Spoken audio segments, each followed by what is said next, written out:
All right. Welcome everyone to the Hydra monthly meeting for August. Um, if you are new to Hydra, I definitely recommend going to our website, indigentdefenseresearch.org. I will link it in the chat. Um, there you can find out about us, join our listserv, which is kind of the main place where Hydra lives, and you can also donate if you would like to support these meetings and our conferences and our other activities, and that would be greatly appreciated. There is also uh, some useful research aggregation going on our website, and that may actually expand in the future. All of that is thanks to today's presenter in his capacity as a board member, Nicholas Sawyer. But I will just pass it over to him so he can talk about another project in the same area for Texas. So I'll pass it over to you, Nicholas. Cool, thanks. Hi everyone. Good morning or good afternoon, wherever you may be coming from. My name is Nicholas Sawyer. I am the lead on the Texas Public Defense Data Project. Here to talk a bit about it and get y'all's thoughts. This is still very much a work in progress. And today's presentation and this project is a project put together by me in my personal capacity. Anything I share today is in that respect and not in the capacity or on behalf of my employer. So the mission of this project is to make Texas public defense data more accessible to researchers, policymakers, and advocacy groups in a few different ways. Um, so over this presentation, you can kind of think of it in three major sections. First, I want to talk about um, the history of the project, some of the issues generally facing public defense data and public defense generally that the project helps to support or ameliorate. Um, I'll talk about some of the details of those problems in the second part and gathering public defense data in Texas. And then I'll talk about the future and leave time for questions at the end and feedback. Yeah, Jordan, thanks for putting the link to the website in the chat if folks want to take a look at the site as I go along and talk about it. So here are some of the main issues that the project hopes to address. And for folks attending this meeting, you're probably familiar with some of these. So I'm gonna focus more on number four, but we'll touch briefly on issues one through three. Generally, funding in public defense in Texas is too low. Uh, in 2023 the per capita spending on public defense was about $14. That's much lower than the national average of about 20 for that same year. Not that the national average is necessarily the benchmark or what we should aspire to, because there are many other states that also underfund public defense, as you all are sure are aware. But that's one of the big issues that exacerbates public defense issues and access to justice. Um, Issue number two, caseloads are too high for attorneys that take appointed cases in Texas. This is largely in part related to funding being too low, the incentives for people doing this work, and the institutions, public defenders' offices doing this work. They're dramatically underfunded or non-existent in Texas. There's not a very long or deep history of public defense in Texas. And number three, there are fewer attorneys taking appointed cases in Texas over time. So, many of these issues are related to each other because funding is low. The incentives for attorneys to get involved with this work is low. So attorneys are leaving the space, which kind of drives counties and judges to appoint the same volume of cases or even higher volume of cases to the same attorneys. So a lot of these problems are interrelated and, not specific just to Texas, um, but are particularly pretty bad in Texas. And then number four, there's no right, at least one of the main arguments I make in this presentation is that there's no right to case level data in Texas for now, is the hope. But for people who are doing research in this space, or if you're a policymaker, or if you're just a member of the public, um, and you want to ask the question of like how effective are the appointed attorneys in my jurisdiction or in Texas generally, um, you know, looking at that data and answering those questions is fairly difficult when you don't have, and it's impossible when you don't have access to case level data to see for, when comparing appointed attorneys to private defense attorneys or retained counsel, are the dispositions different? Are you more likely to get sentenced to jail if you're appointed counsel? All of that requires case level data that I argue there's no public right to in Texas. So a little bit about the history of this project. It's about 5 or so years old. It first started in 2021 as a collaboration between Open Austin, which was a former Code for America brigade before Code for America stopped having brigades, or I think they're now just national.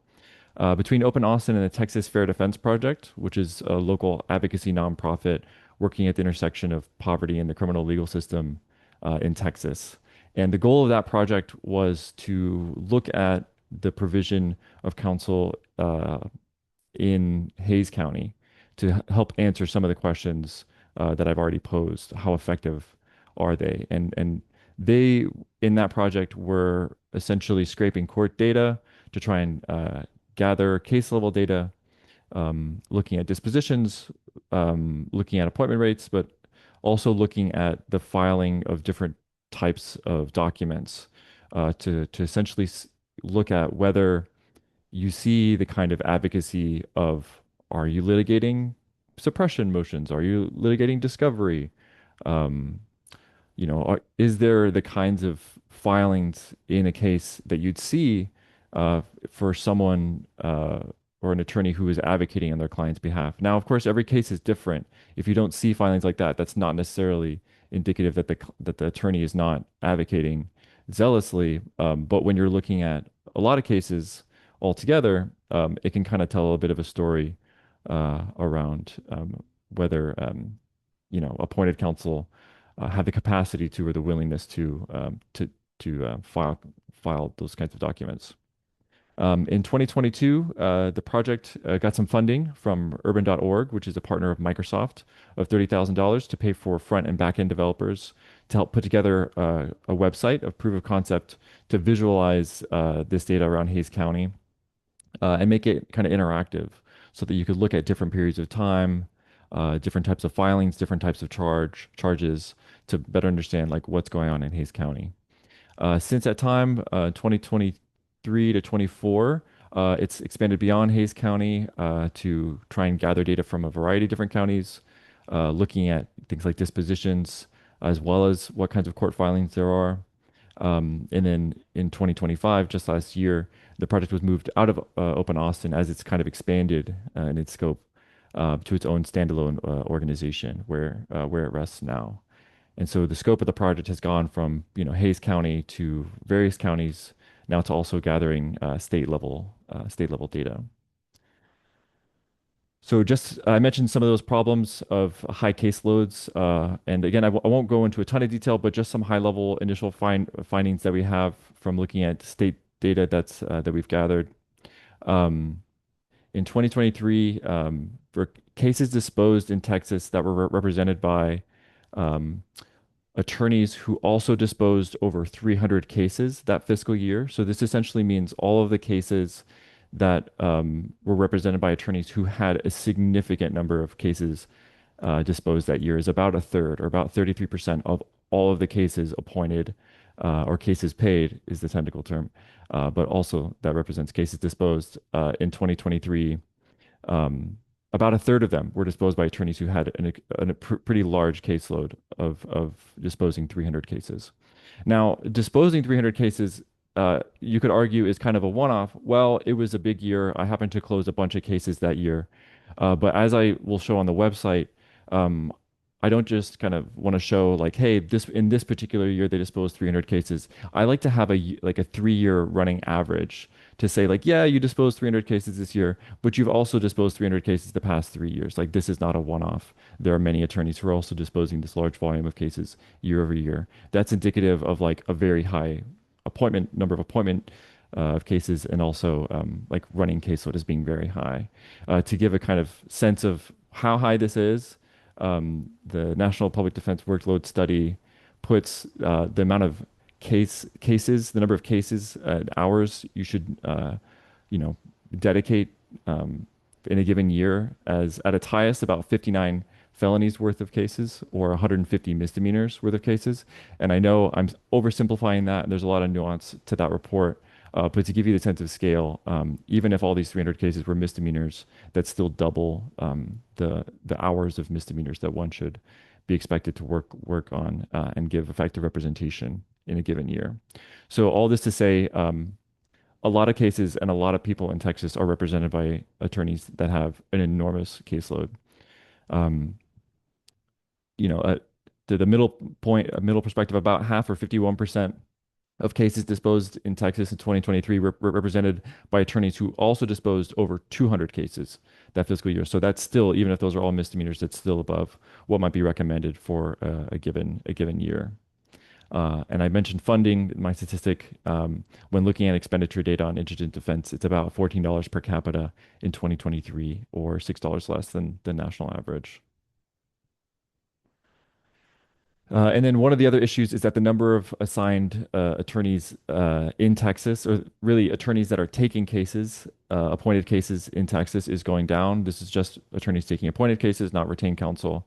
And this is largely related to just changes in the market, but also like underfunding isn't keeping pace with inflation, a number of different reasons, a lot of it affecting rural areas, but also urban areas. Is the number of attorneys is decreasing. So from 2015 to 2023, there was about a 20% reduction in the number of attorneys who were taking cases. Meanwhile, population is growing. The number of cases and volume is growing at the same time. So you would actually need this number to go up even just to keep pace, but it's actually going down. And so, like I said, this incentivizes, um, county governments and judges to appoint a lot of those same cases or a higher volume of cases to the same attorneys in order to make sure that the people at least have some attorney, albeit an attorney that may be overloaded. All right, so in this next section, I want to talk about issues with accessing case level data. Because if you're an interested member of the public, like myself, who is curious about this case level data in your county, and you say, "Hey, we live in Texas. Um, this is data that members of the public should have access to. This is my taxpayer dollars at work. I want to know, and I want to be able to evaluate for myself how things are going." And so you may make a request to your county government. What is the vehicle for doing that? And my argument is I don't think there is one for getting case level data. And I'll cover a few different avenues. So under the Public Information Act, it's fairly clear under this citation that I have, access to information collected, assembled, or maintained by or for the judiciary is governed by rules adopted by the Supreme Court of Texas.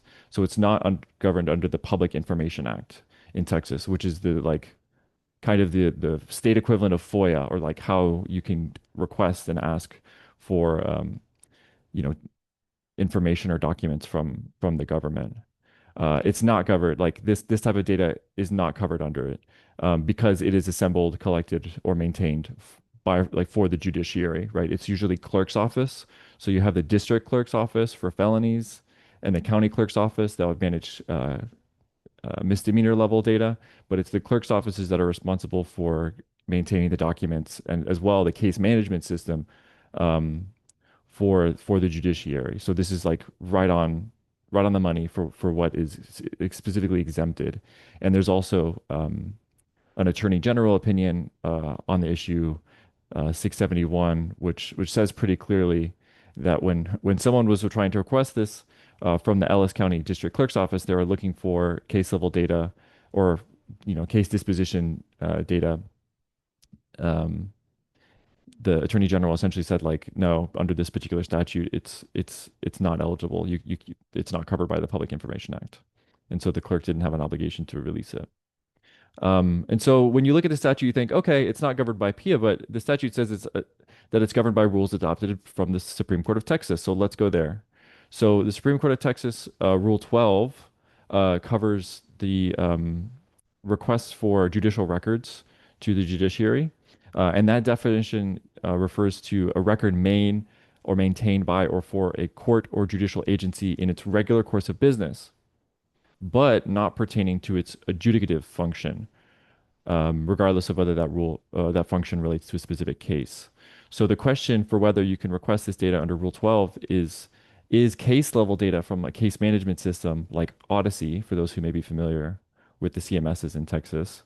Um, I know Odyssey is elsewhere, but can you request a data set or like give me the Excel sheet that's got columns and information for each of the cases?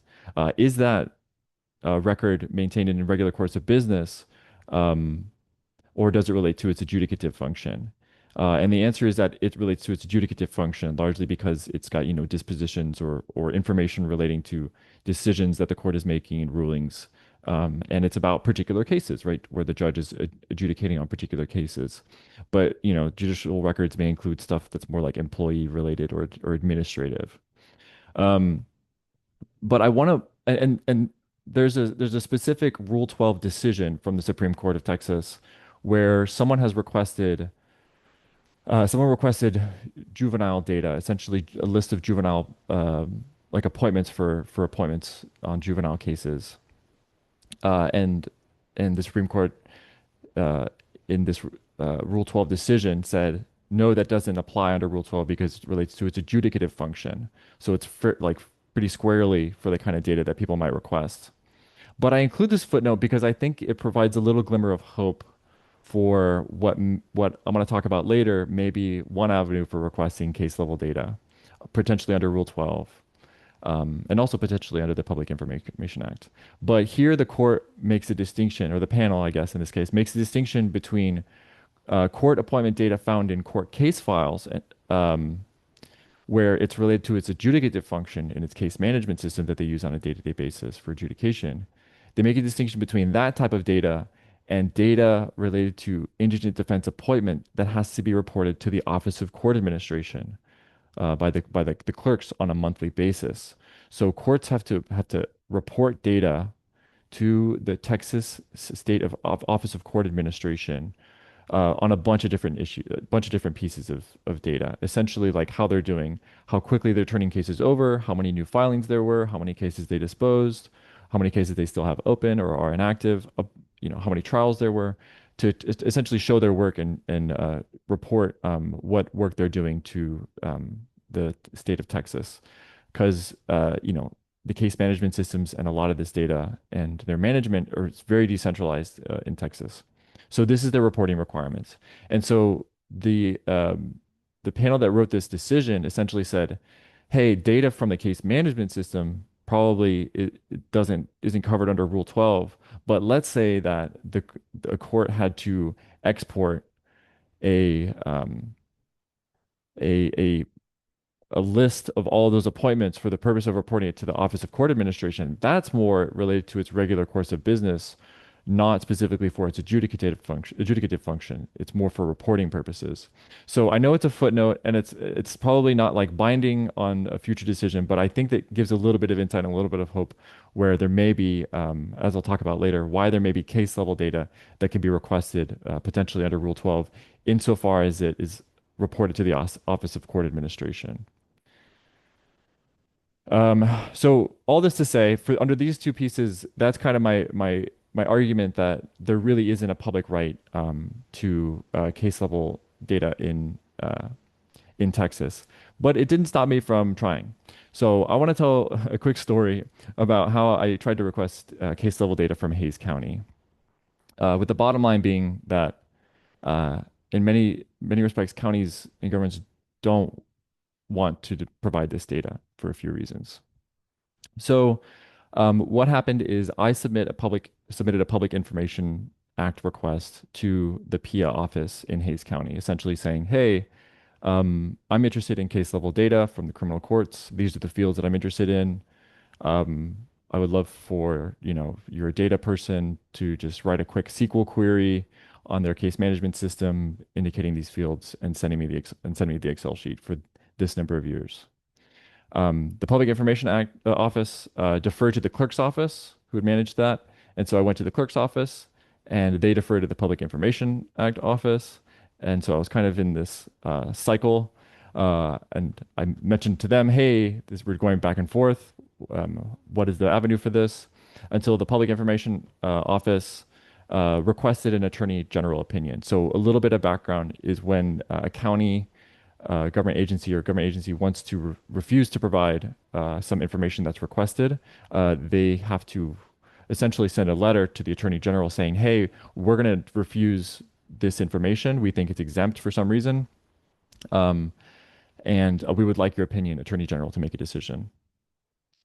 The problem is that when they made that request, well, first they cited every single exception as a reason to not disclose it, although there may have been specific ones, but they cited every single exception. And then they didn't submit a piece of the requested information for the Attorney General to review in essentially deciding whether or not it was exempt. And so you see in this highlighted piece from the Attorney General's actually opinion on my request is that although they raised exceptions to disclosure because they didn't submit the requested information for their review, they had no basis for finding any of the information exempted from disclosure. So the Attorney General had no choice but to order the requested information released from Hayes County. So I had in hand, after all of this time, I had a letter from the Attorney General ordering Hayes County to release the data. And so it was only after all of that and having an order from the Attorney General's office that I was finally able to get the data from Hayes County, right? Wrong. Even after that time, going to Hayes County with that letter in hand, I said, look, you have an order. Now give me my Excel sheet. They still refused to give it to me. And essentially were like, we don't know what you're talking about.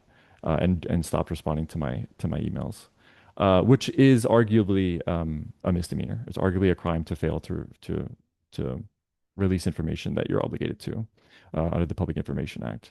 So all this, I tell this story to essentially articulate that in many ways, like counties do not want to provide this data. One, because I think they simply don't understand it. Like I don't think the person at the PIA office who is the lawyer or the clerk like understand the simplicity of like talking to the case management system data person and being like, hey, just write this quick SQL query. Like I'm sure they do it all the time for internal stuff.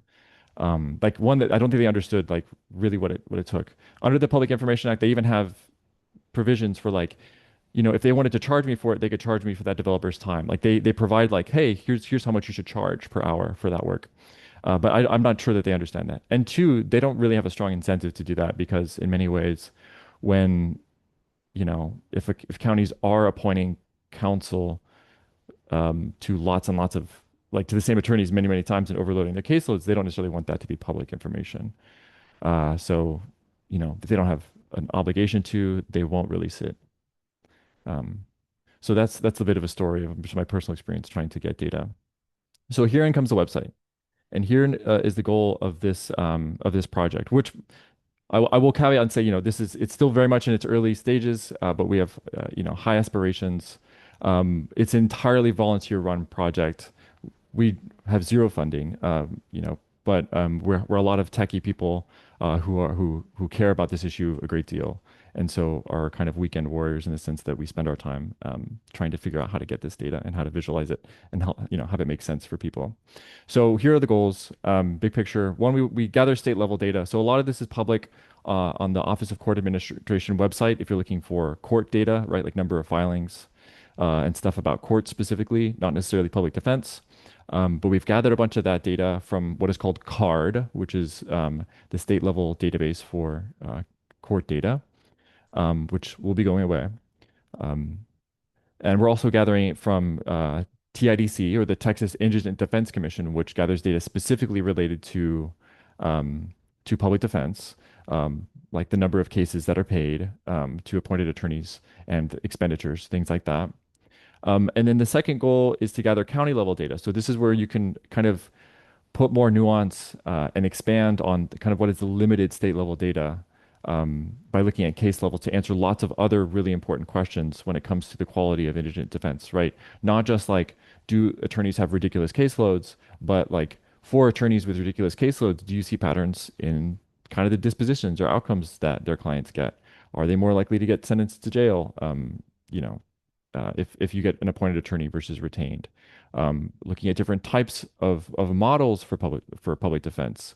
For example, comparing like public defender's office to managed assigned counsel programs or appointed attorney systems.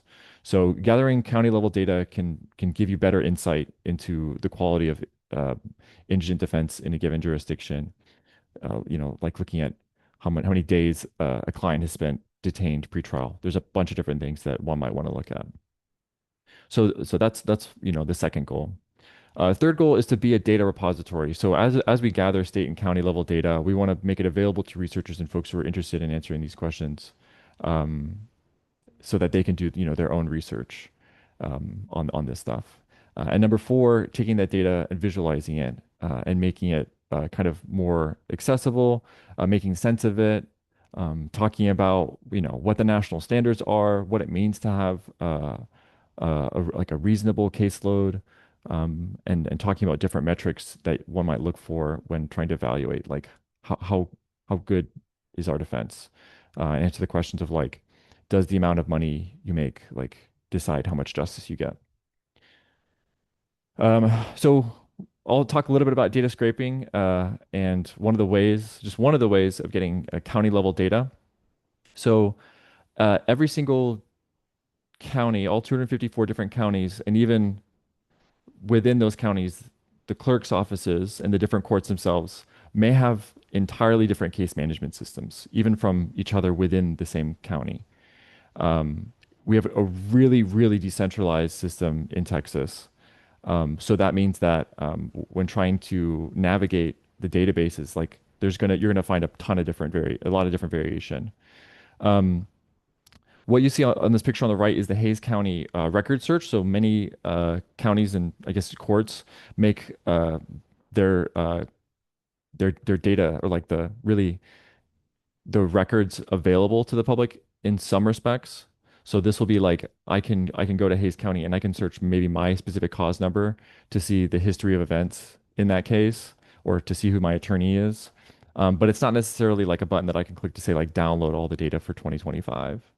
But this is largely for members of the public or for even people in the government to be able to search case level data. And so data scraping is essentially because this data is available to the public, it's essentially using a program to go to that website and pull some of that data or download it as what you call an HTML file or like the kind of like a file for that page that has all the information in it, and then turning that into like a tabular Excel format. Um, the way that data scraping should be used is, the way that we do is we always respect website terms of use, right? We're only going to do it if it's permitted. So if the terms of use says don't do that, don't scrape our data, we don't scrape the data. If there's a CAPTCHA on a website, that's essentially a way of saying like no robots, like robots aren't allowed to use the site. You need to be a human, and so we never try and beat CAPTCHA. And another part of ethical scraping is, you know, only using it when you're permitted, but also using it at times when the humans aren't using it. So we wouldn't want to affect website performance by making a large number of requests to a website while it's currently being used during business hours. So right, so scraping outside of business hours is another part of ethical scraping. But a lot of these, because of all these limitations, right, there's a very small number of counties and jurisdictions where scraping actually works as a way of getting county level data. There's also, like I said, a big lack of uniformity. So, um, when you start with one county and you figure out how to gather the data and make sense of it, and maybe you go into the courthouse or go into the clerk's office, and look at some of the paper files, compare that to what you see on the website, and say, oh, actually, there's some differences between what I see in the case file and what I see in the the website. You kind of have to really, really responsibly visualize and understand the data. You have to take these steps, but every single jurisdiction and county is going to be different um, because they use different systems. They have different names for things. They have different pages, and they're displaying different data. So every jurisdiction you're using um, or court you're using, you're kind of like you kind of have to reinvent the wheel and build a solution specific for that place. So these are some of the issues with data scraping as we've seen. Okay, so those are the issues, but I want to talk about the future and what some of the hopes are for gathering case level data. So I picked this picture that I thought looked very hopeful with a light ahead. So I want to talk about Court Analytics Texas. And House Bill 841 in Texas. So in 2023, the Texas State Legislature passed HB 841 to change some of those court requirements for um, reporting data and information to the Office of Court Administration. Like I said before, there's a bunch of stuff that the Office of Court Administration is interested in from courts. Historically, they have required aggregate data. So, like for a given month, give us the one number that represents how many cases were filed. Don't tell us information about those particular cases, just give us the number of how many. Um, but in 2023, under this bill, they changed that language to say they have to report case level information on the amount and character of the business transacted by the courts. So with this change, all of the different counties will have to report case level information. And also, as a part of this, legislature required new specific fields uh, from counties that are over 1 million people in population related to clearance rates and things like that.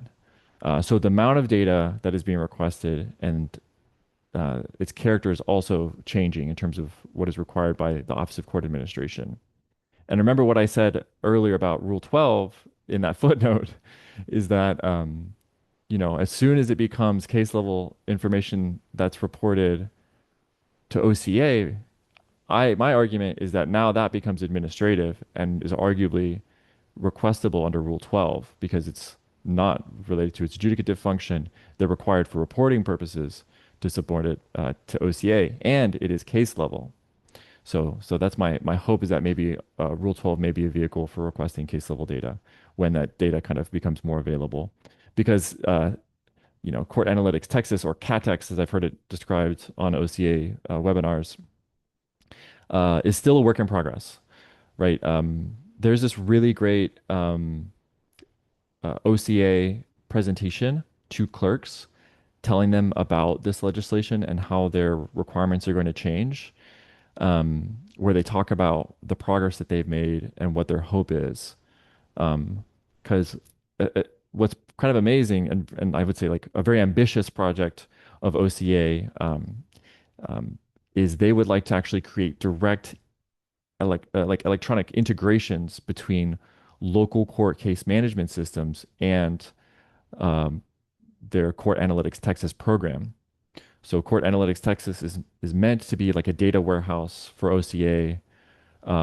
It's they partnered with Tyler Technologies, who is also makes case management systems to build this system that will automatically pull data on a day-to-day basis from different counties um, so that effectively they don't have to report this stuff anymore on a monthly basis, right? If it's all going to a data warehouse and has all the fields and information that OCA needs, then they won't have to report it on a monthly basis, which I can imagine is pretty difficult. Think of like a really rural county that has like very little funding or like no IT department, if any or like a small IT department, if any, having to make sense of this data and having to report on a monthly basis. And then you have turnover where you have like a new clerk or a new person managing this reporting. That really can mess with your data. That can make it really messy. That if each year you're having a different person reporting it, and you have to train them on it, and you have 254 different counties and then subsystems trying to touch this data, and they all have different levels of funding, that can really mess with the data. So I think that this integration is a way to streamline that um, and make it so that it's automated. And so a little bit about more about that, as I've understood from OCA, is that they are starting with kind of the larger providers of case management systems. So that would be like Odyssey or Tyler Technologies, and iDocket, you know, talking to those third-party private companies to say like, hey, how can we set this up with your existing systems? And then I think they're also starting with what's called UCMS, or Uniform Case Management System, which is a system that the state has funded to support to provide very small, I think it's like less than a few thousand population counties with a case management system free of cost.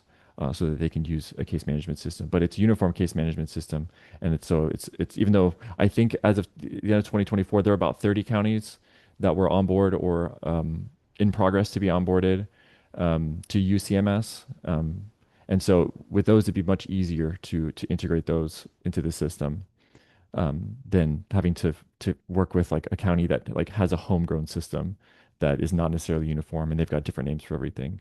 Because you've got to map all these fields so that OCA is using the same term for everything. So a few of the limitations I say uh, of CATX, integration is optional, right? Counties don't have to do the integration directly. They could still manually report their case level uh, information. And it wouldn't be Texas if there weren't some counties that were like, stay away from my data, stay away from my system. And I'm sure certain there's going to be some counties that will never opt into this to the integration and that will manually report it for better or for worse. Um, Another limitation is that some of the data that they're requesting, it's not everything. It's not everything that's going to be in like their Odyssey database.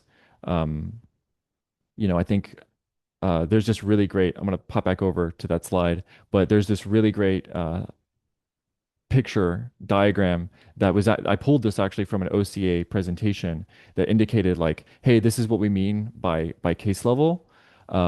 And over there on the right side, you see what looks like essentially like a relational database where you've got a robbery case, then you've got the case information in one table, and then you've got the defendant information in another table. And you see some really cool, very specific pieces of information like date of birth, or could be a proxy for age, race, sex, ethnicity, and zip code. Some of the things that you might want to include if you're a researcher and you're saying, hey, I want to do a regression analysis and I want to control for a bunch of different variables that may affect outcome because I want to better understand if there's an association or relationship between someone's appointed counsel status and whether they get a certain type of disposition or whether they're more likely to get sentenced to incarceration. You may be interested in looking at certain fields related to race and sex in order to control for a variety of different things that may affect someone's outcome. But in this presentation, the person presenting from OCA essentially said like, "Hey, I know those fields are on there. This is just an example. I know some of the stuff is PII or personally identifying information. We may not, we're probably not going to pull some of that stuff." And so they weren't super clear. OCA, as far as I've seen, hasn't released like, hey, these are the specific fields that we're requesting. It may differ county by county or court by court what fields that they're going to be pulling. But from my understanding from OCA, that there certainly is going to be some limits on the stuff that they're going to pull. For example, like if OCA does not require courts to report stuff like demographics of the people that appear before them, they would have no reason to pull that data into their case, into CATX, because it's not related to their reporting purposes. But I love this graph, and I thought that it was really promising for like the ambition of this project to gather truly case level data from courts around Texas. And then popping back really quick, another limitation of what I imagine and I guess what I've seen so far with this project is that there's an unknown timeline. Um, like this is such an ambitious project. Like for people that work or have worked in government in at the county level, like I'm sure your own databases have their own issues, but imagine having to deal with the database issues of hundreds of other systems all at once, and trying to integrate those systems in a way that you can navigate, you know, county departments being persnickety about giving access to data and what types of data and is it CGIS and all of these different potential clearance or protection issues. Is it, protected? Is this health information? All those questions arise, like even internally to a county. I can't imagine all of these different entities trying to navigate this for the state level, where presumably it would be available to the public. So I'm so hopeful for this as a way for researchers and advocates and policymakers to gather case level data, make sense of it, and push for more change, more funding related to it. But there's a part of me that is like kind of not holding my breath that it will take that it will happen in a reasonable amount of time. I'm sure this is going to take years or perhaps decades to integrate with like a large number of counties and make it visualized and accessible in a meaningful way. So that is a bit on case level data. Now I am going to do a quick demo of the site, uh, and then I'll leave time for questions. So that's pretty much the project and the hopes of the project and the problems and what the future holds. But I'll talk a little bit about where the project's at now, um, and what's available on the site. Again, this is still very much a work in progress. And so I'm would love to hear from y'all about pieces of feedback would have, or things that you would like to see on the project. But right now we've got some high level descriptions of what we found in some of the data, some of the main issues that I've covered. But the main thing I would love to cover a demo for you is on this data page. We have this interactive map of Texas that shows uh, one, I guess, the coverage of public defender institutions of a few different types in Texas, from public defender's offices to regional public defender's office, where you have multiple counties being served by a single agency. Also managed assigned council systems that you can see in purple, and jurisdictions where you have kind of a combination. So you can see Bexar County, Travis, and Harris as one of those. Um, So, I mean, one thing I want to say about the site or about this map already is that it's fairly bare. Like a lot of them, I say traditional here. Really, there is no institutional system, or it's the traditional system is that it's courts assigning directly from a list. Um, and a lot of the counties that use the system are fairly rural, but don't have a public defender's office. As someone who's worked at public defender's offices, across the country. Um, I'm a big proponent of the public defender office model. I think it serves like can serve an institutional purpose where rather than you know unconnected private attorneys who may be more interested in the cases or just the clients that they're representing, a public defender's office can serve the role of advocating generally for the interests of the people going through the system who can't afford an attorney. So big proponent of the public defender office model. I think that there's a lot of work that Texas has to do, and I think this map can help can help illustrate the room for growth. And also, I hope to see this map change in the future as we continue to expand public defender office coverage across Texas. But anyway, you can also go ahead and click on one of the counties, and that's going to pull up the really the meat and potatoes of data that we gather. So this is an amalgamation of all the different sources of data that we pull from, right? This will tell you the different managed systems that you'll see in a given jurisdiction and the type. It'll have population data, the expenditure data to kind of compare it to the state average or national average. Again, not that the national average is the gold standard, but just to give you a sense of where that county's out relative to other places in Texas. We've also got some court data. This is pulled from the Office of Court Administration to kind of give you the scope, right? How many cases, felonies and misdemeanors, do you see coming into the system overall? What are their respective dismissal rates? And then scrolling down a bit more, we've got just a high level box that tells you a little bit about some of the appointed attorneys taking cases in here's Hayes County. And it kind of indicates, comparison to the guidelines. And again, I know this is an oversimplification for the people who, work on the National Public Defender Workload Study. Um, but, this count here, 59, is the lowest level felony. So certainly if you have, you're working on, uh, 100 or 200 felonies in a given year, that's certainly, regardless of their level, going to be higher than 59. Or misdemeanors, it's certainly going to be higher than 150 misdemeanors, because this is also the lowest level misdemeanor. So I like this as a shorthand, just for people who may not be like, who may not have read that entire study and be familiar with it. It can kind of give a sense of scope of like how things are going. And here in Hayes County, we can see that caseloads are too high for some of these. Right now, it just shows, I guess, what maybe the top 8 or 10 here for this given year. Um, I'm sure, in the future we'll expand this to have like, the different types of cases and show all the attorneys in the system. But I wanted to kind of give a snapshot for someone who's like, hey, how are things going in Hayes County? They can get a sense and say, oh, I wonder what's going on here. I wonder why this attorney might have such a high caseload, and not just like for this year, but I include the three year average here to say like, no, this is every year. This is the past 3 years. Like this isn't necessarily a one-off year where someone happened to just close a bunch of cases, but have otherwise kept a reasonable caseload. So it's little pieces of information like this I want to help clue people in on um, for and what the purpose of the project is. Clue people in on what's going on. And then this little box down here is specific to Hayes County. This is kind of a bit of a proof of concept. Uh, but this is pulled from case level data that we've able to gather from Hayes County.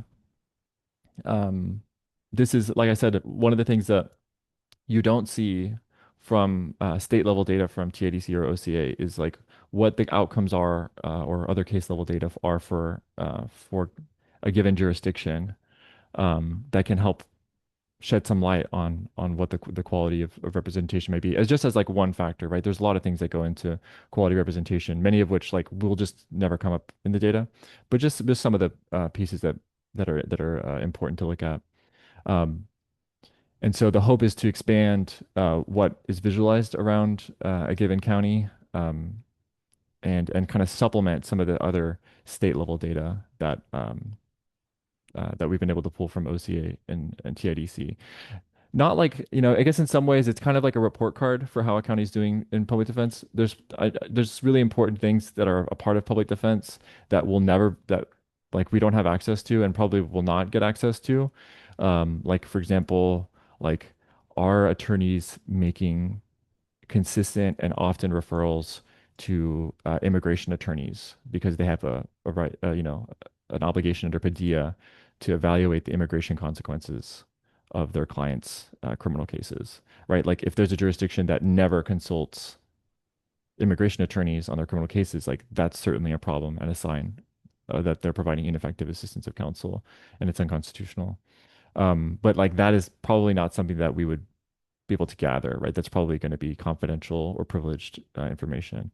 Other stuff that we'll probably never going to be able to gather is like stuff related to collateral impacts. So like if someone collateral impacts of the criminal case. So for example, if someone has a child protective services case brought against them to try and take their kids away because maybe they were arrested for an assault family violence charge in the home while their kids were present, the level of advocacy that the attorney has done to help that client work through that CPS case or that eviction case or that driver's license suspension case, like all these different collateral civil legal impacts of a criminal case, like a lot of that stuff is just stuff we're never going to get into this that I think can be really reflective of the quality of representation from like I guess you could call it from a holistic perspective or for the holistic model of public defense.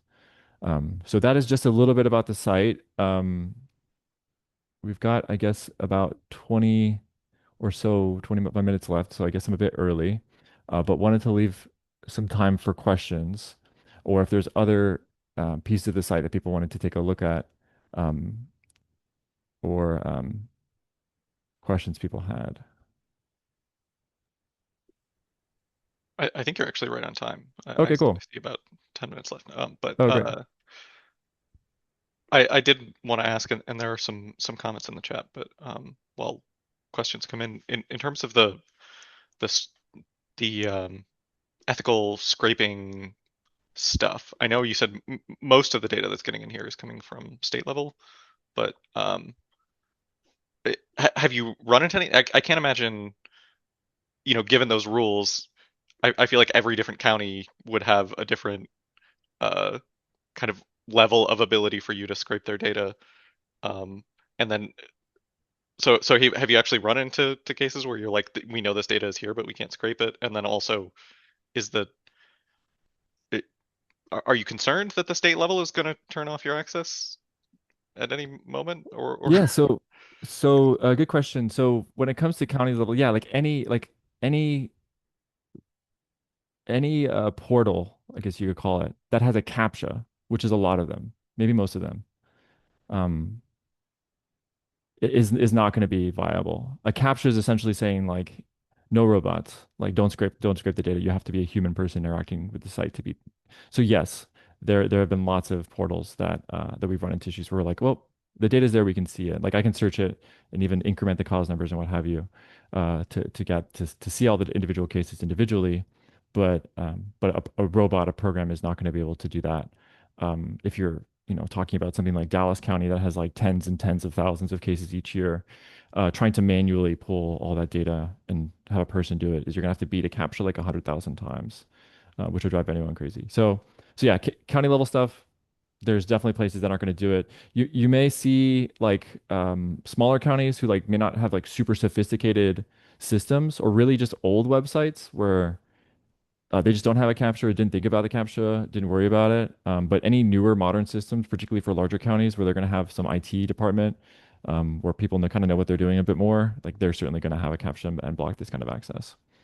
When it comes to state level data, I think that there's going to be a lot of there's the TIDC. TIDC does release some of this data and actually has some cool like visualizations and data around this. But of course, there's only so much that TIDC could probably say about their data. They couldn't probably take the position that like, oh, 50% of the cases in Texas are probably unconstitutional. Like they probably couldn't take that position and like help contextualize it. They probably wouldn't. I don't know if they'd be able to cite um,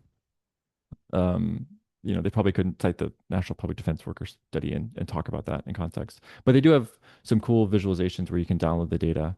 Um, and OCA, the state court agency, does have what they call CARD, which releases like filings related data. But I don't know if people in here in the presentation have used it, but like it's broken.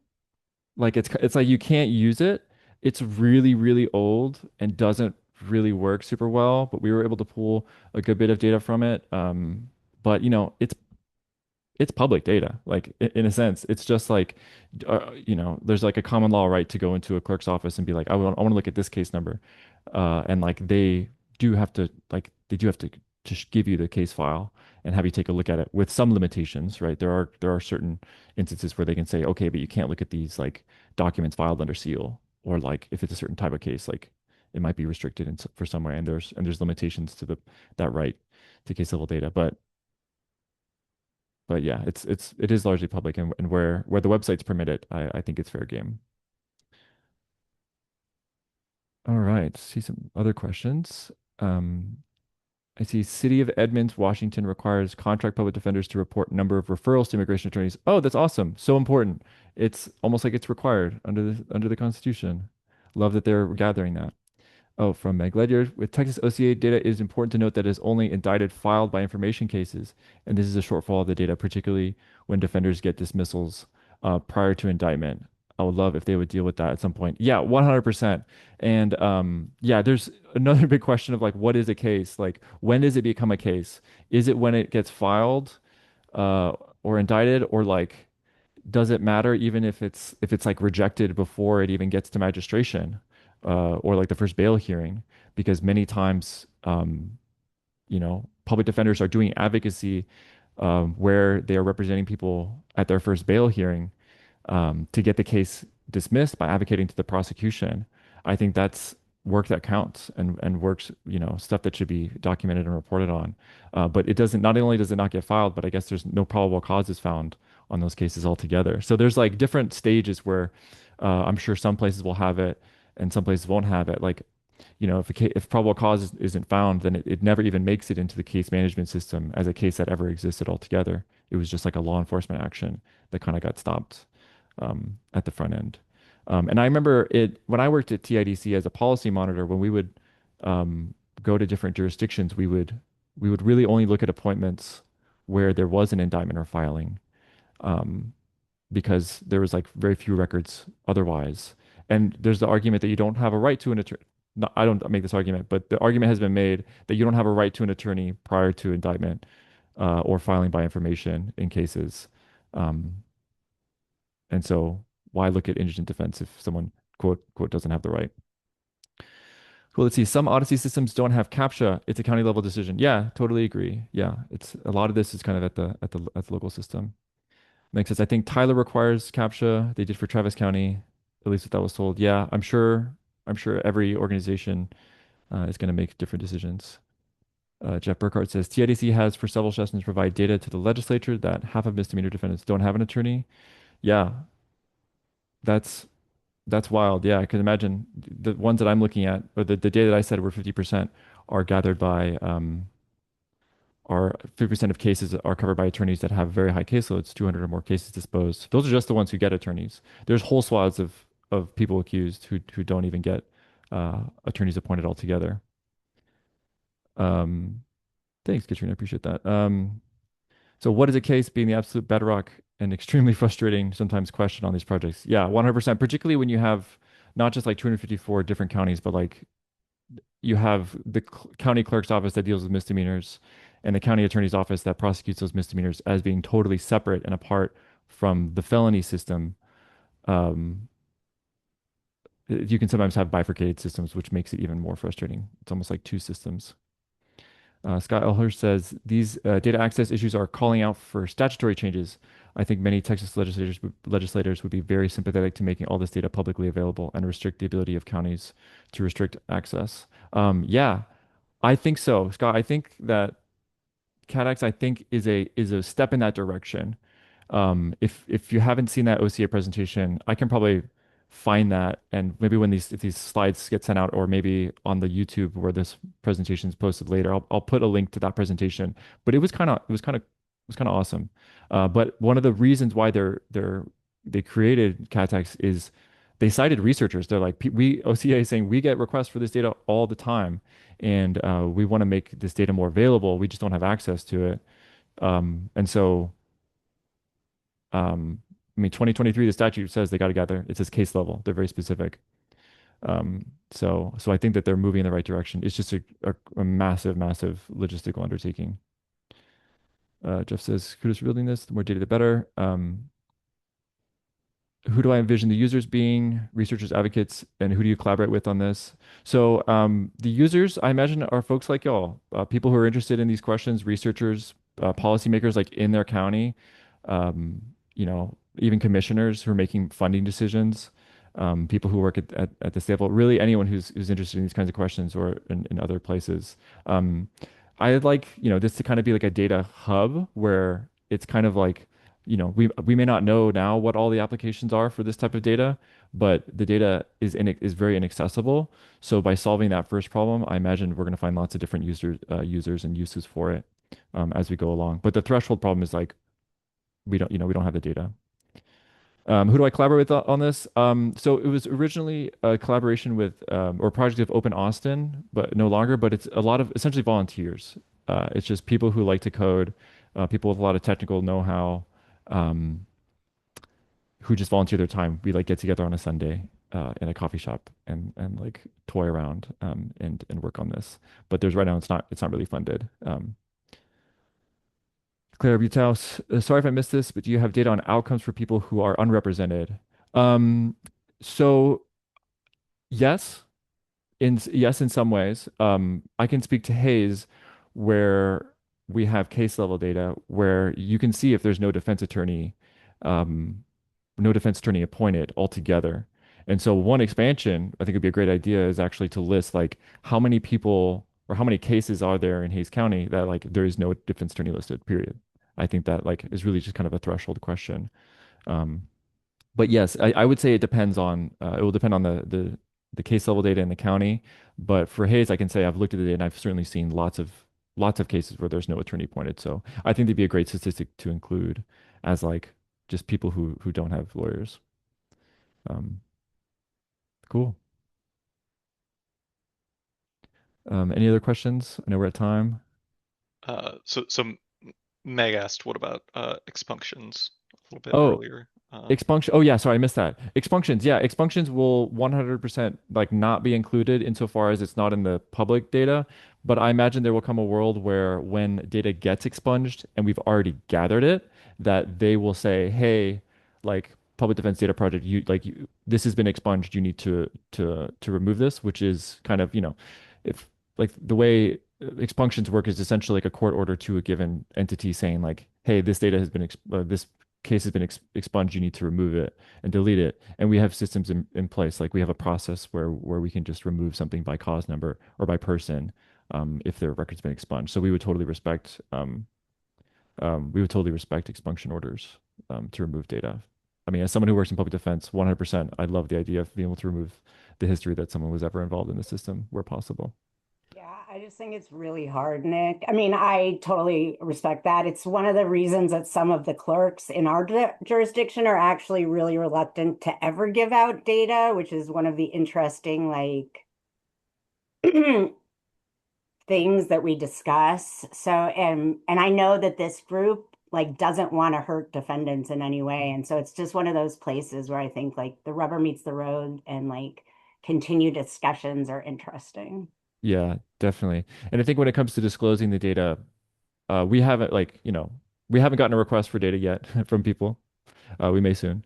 But when it comes to what data we disclose and like how it's de-identified and things like that are going to be important questions to look at to help protect people's privacy. But yeah, So we are at time there. I think Maria has a good question, and then we can close out.